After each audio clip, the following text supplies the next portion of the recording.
Winter comes but once a year, a time to reflect and celebrate. This is our first holiday season with Curio Cabinet, and while we thought about cartoons from behind the Iron Curtain or the joys of silent films, we finally settled on a favorite of Noctuanet, Vincent Price. Vincent Price was involved in several television specials. This television special from 1949 was low budget, black and white, and absolutely full of charm. We hope you're just as charmed by it as we were. So happy Hanukkah, Merry Christmas, the very best Kwanzaa, and the goodest of Yule. Curio Cabinet is pleased to present The Christmas Carol, presented by Vincent Price. Rest ye merry gentlemen, let nothing you dismay. Remember Christ our Savior was born on Christmas Day to save us all from Satan's power when we were gone astray.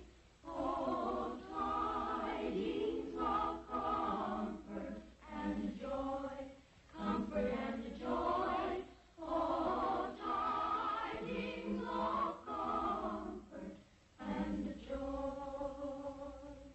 from God our heavenly Father, a blessed angel came, and unto certain shepherds brought tidings of the same. That in Bethlehem was born the Son of God by name. Oh, tidings of comfort and joy, comfort and joy. Oh, tidings of comfort and joy. Fear not then, said the angel, let nothing you affright. This day is born a Savior of a pure virgin bride, to free all those who trust in him.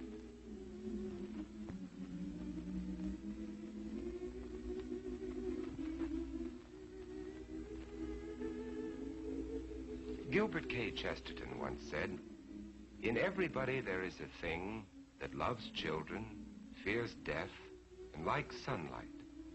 And this thing enjoys Charles Dickens." Before I tell you about the Christmas Carol, let me read to you what Charles Dickens himself wrote about this story.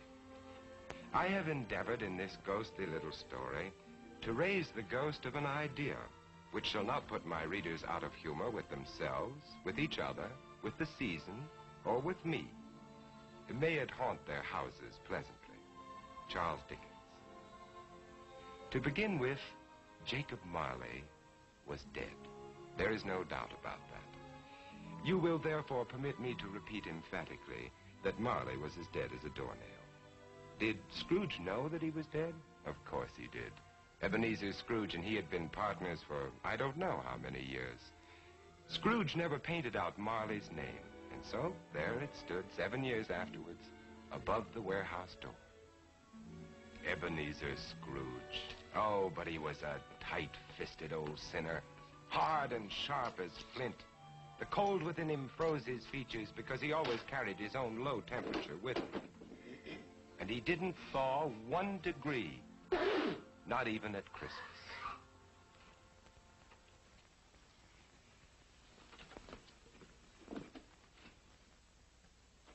Merry Christmas. Merry Christmas, Uncle. God save you. Christmas. Humbug. Christmas, a humbug? Uncle, you don't mean that, I'm sure. What reason have you to be merry? You're poor enough. What right have you to be dismal? You're rich enough. Humbug.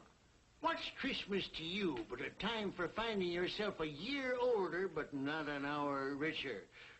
Every idiot that goes about with Merry Christmas on his lips should be boiled in his own pudding. Now, Uncle, I know you... Now, you keep Christmas in your own way, Fred, and I keep it in mine. Be off now. This is a place of business. Don't be angry. Come dine with us tomorrow. No. Caroline will be happy to see you. Why did you ever get married? Because I fell in love. Love? That's the only thing in the world more ridiculous than a Merry Christmas. Good afternoon, nephew. Uncle, I'm sorry with all my heart to find you like this. Merry Christmas, Bob. Merry Christmas, sir. Let me hear another sound from you, and you'll keep your Christmas by losing your situation.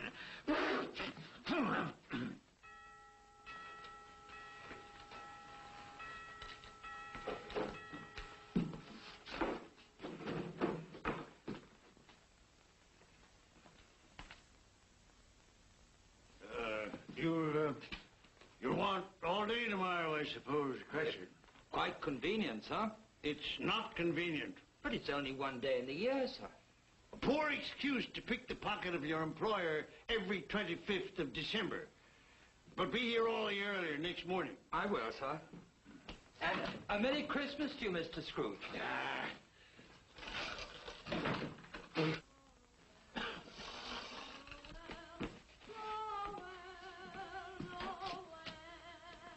Christmas.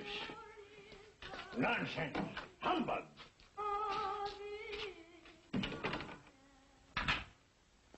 And while most of London was jovial and full of glee in honor of this Christmas Eve, Scrooge had taken his melancholy dinner at his usual melancholy tavern. And having read all the newspapers, he went home to bed.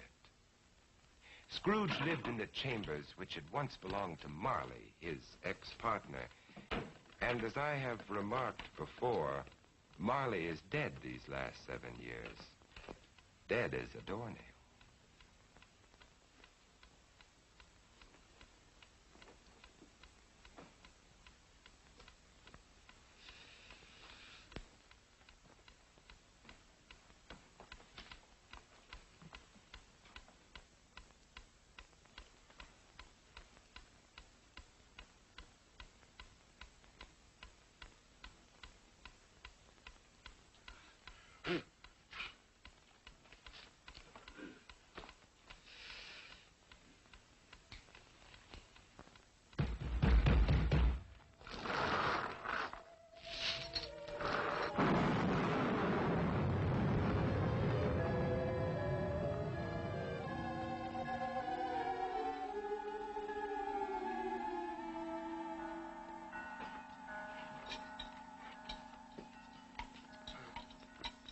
Ebenezer Scrooge?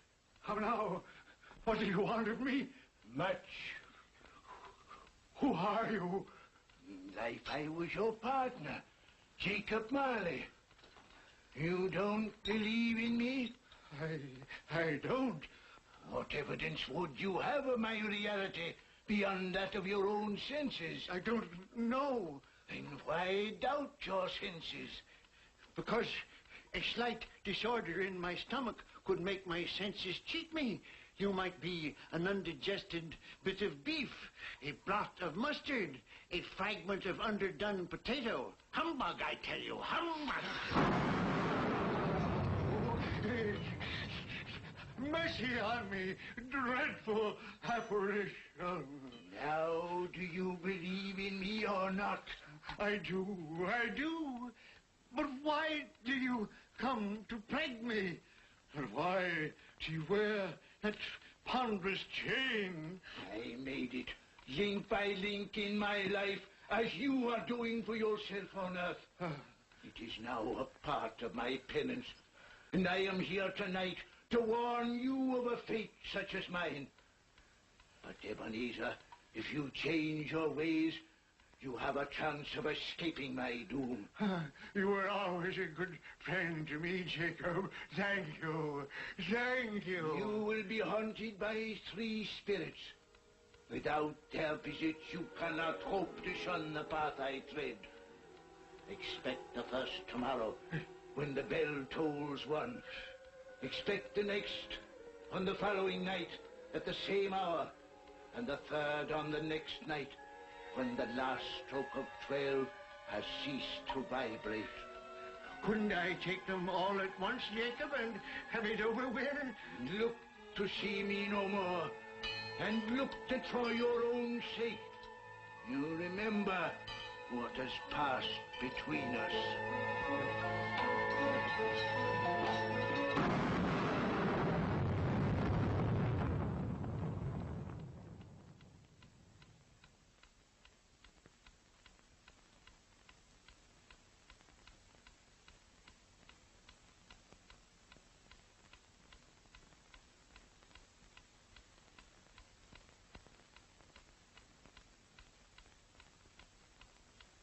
Scrooge tried desperately to say humbug to the strange happening, but the word stuck in his throat, unuttered, for it was highly probable it was not humbug. Being very much in need of repose from the experience he had undergone, or shall I say, fatigues of the day, he went straight to bed without undressing and fell asleep in an instant. A few hours later,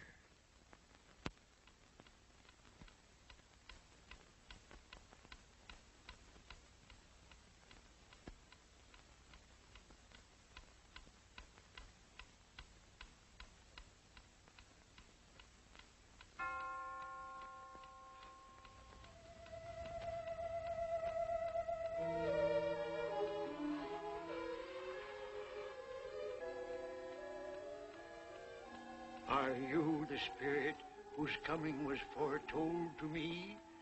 I am. Who and what are you?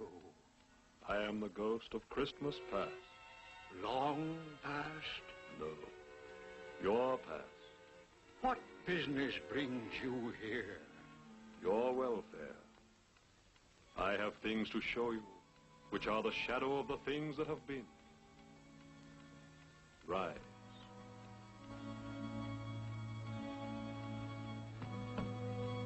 And walk with me.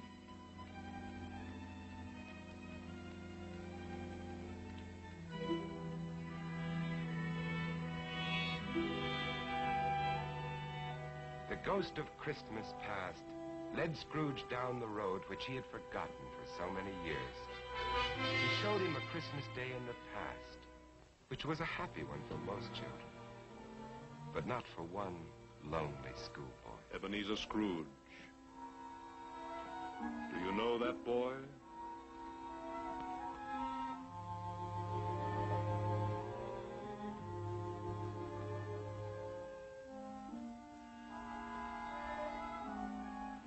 Yes, yes, I do.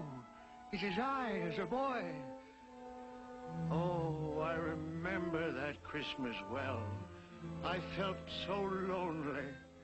My playmates, they didn't like me. It was because you had shunned them.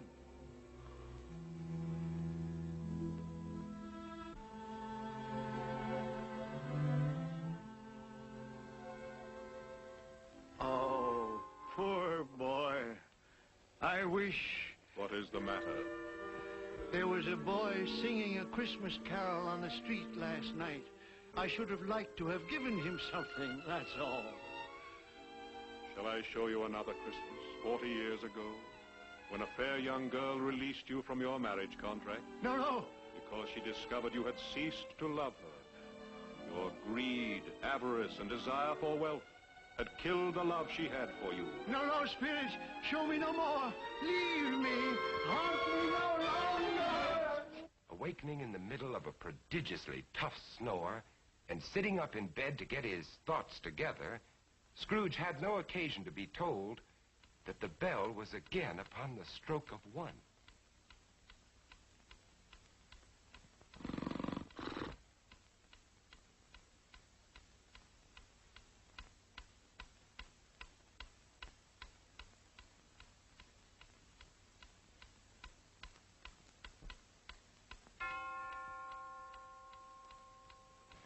Scrooge!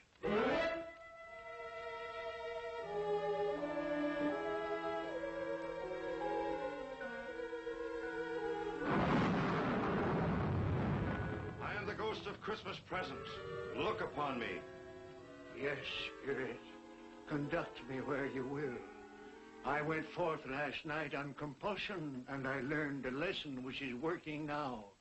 Tonight, if you have aught to teach me, let me profit by it. Touch my robe.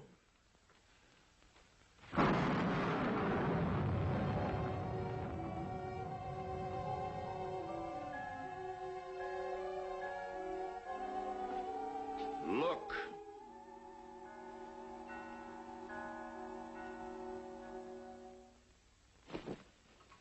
Belinda, bring the plates. Oh, Mother, Belinda, there's a great deal of work to be done. Help your sister. Missy, you get to... As I came by outside, I could smell the sage and the onions. And you knew it was ours, Mother. Oh, I certainly did, boy. Peter, set the chairs. Can I put some chestnuts on the fire, Mother? No, your father will do that when he comes. What has gotten your precious father? And your brother, Tiny Tim? And Martha wasn't as late last year by half an hour. Oh. This is the house of your clerk, Bob Cratchit. But he has hardly a penny to his name. I, the ghost of Christmas present, have blessed his house. Here comes Bob now with another member of his family, Tiny Tim. And a Merry Christmas, everybody. And there you are, Tiny Tim, right in your own chair. Merry Christmas, Bob. And Martha. Yes, here I am again.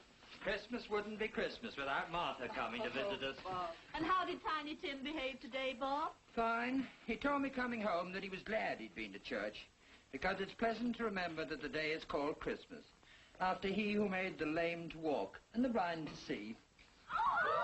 Oh, beautiful Christmas table. It would be more beautiful if we had a turkey, but we'll manage. Of course we will. See what a happy family your clerk has on only 15 shillings a week? Tiny Tim. I didn't know he was sick and a cripple. Mr. Scrooge. I give you Mr. Scrooge, the founder of the feast. The founder of the feast, indeed. I wish I had him here. I'd give him a piece of my mind to feast upon. Dear, it's Christmas Day. It should be Christmas Day, I'm sure, when one drinks the health of such an odious, stingy, hard, unfeeling man as Mr. Scrooge. My dear, it's Christmas. Very well. I'll drink his health for your sake, and because it's Christmas. Long life to him. A Merry Christmas and a Happy New Year. A Merry Christmas and a Happy New Year. God bless us, everyone.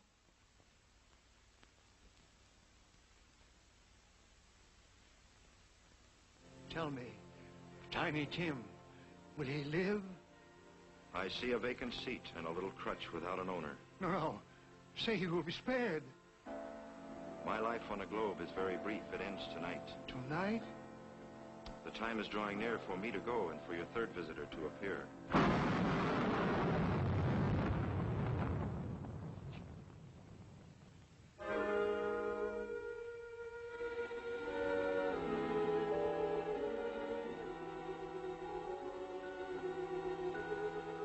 I am in the presence of the ghost of Christmas yet to come. Ghost of the future, I fear you more than any specter I have seen. But lead on, I want to know.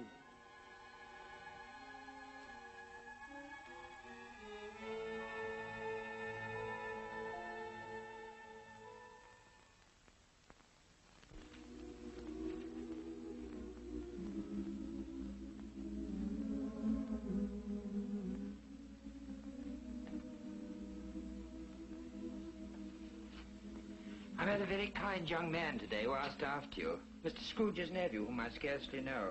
I told him about Tiny Tim, and he said, I'm heartily sorry for you and your good wife. By the by, how he ever knew that, I don't know.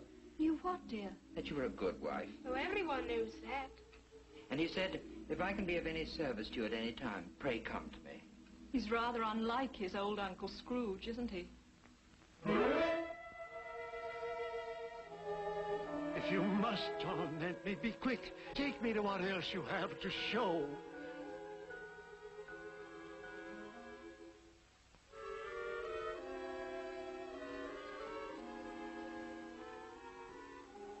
I don't know much about it either. I only know he's dead. When did he die? Last night, I believe. What had he done with his money? I haven't heard. But he'll have no use for it where he's going. It's likely to be a cheap funeral, for upon my life I don't know anyone to go to it.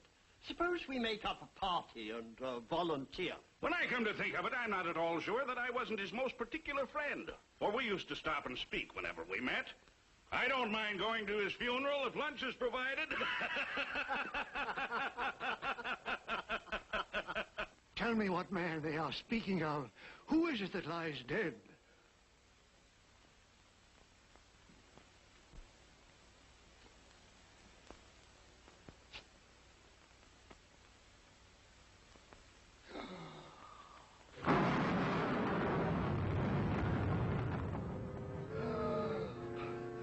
No, hear me. I am not the man I was. Assure me I yet may change the shadows you have shown me. I will honor Christmas in my heart and try to keep it all the year. Tell me I may sponge away the writing on this stone.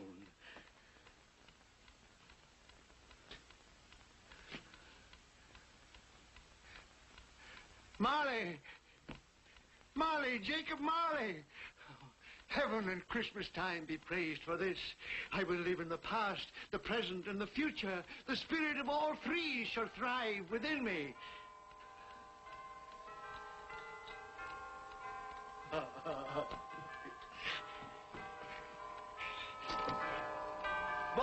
oh boy! Yes, sir? What's today? What, sir? What's today, my fine fellow? Today? Why, Christmas Day, sir. It's still Christmas, and I haven't missed it.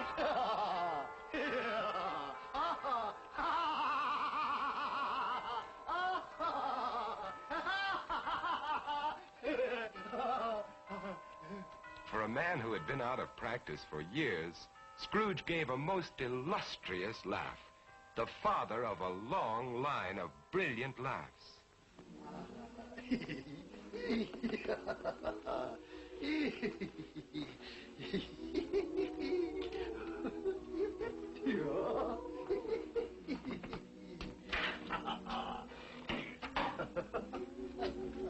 And Scrooge dressed himself all in his best, and at last got out into the streets, wishing everyone he met a Merry Christmas. Mr. Fred! Come in. Have you room at your table for some friends? Oh, you're very welcome, Mr. Fred, sir. And you too, ma'am. I only hope that our lowly feast is to your liking. Now, don't fret about provisions. We've brought plenty for all. Merry Christmas, Bob! Mr. Scrooge! And Mrs. Cratchit, for you. Mr. Scrooge! My dear, that's for you. Darling, for you. For me? And you, sir. Oh, Mr. Scrooge, I don't know how we can ever thank you. Don't. And I'm going to raise your salary and help your large family in every way possible. And Tiny Tim.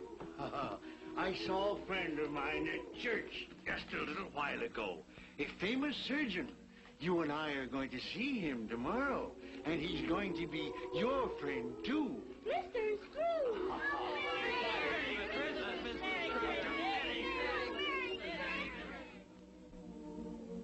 Scrooge won his word. He did it all and infinitely more. And to Tiny Tim, who did not die, he was a second father. Scrooge had no further dealings with ghosts, but it was always said that he knew how to keep Christmas well, if any man alive possessed the knowledge. May it truly be said of us, and all of us. And so, as Tiny Tim observed, God bless us, everyone.